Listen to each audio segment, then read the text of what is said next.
Tamam. Çıkışta haber veririm, gelip alırsın o zaman beni. Ama lütfen şimdi işine git. Bütün gün bekleme burada. Bir şey olursa ararım ben zaten. Tamam. Hadi bakalım.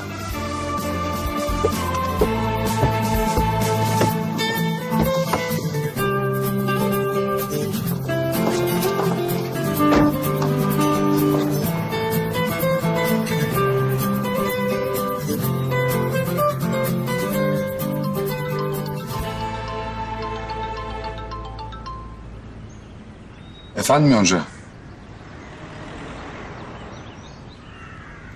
Yarın imzalasam olmaz mı?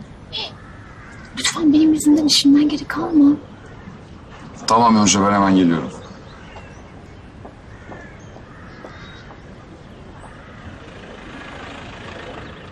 Hadi o zaman akşama görüşürüz. Görüşürüz.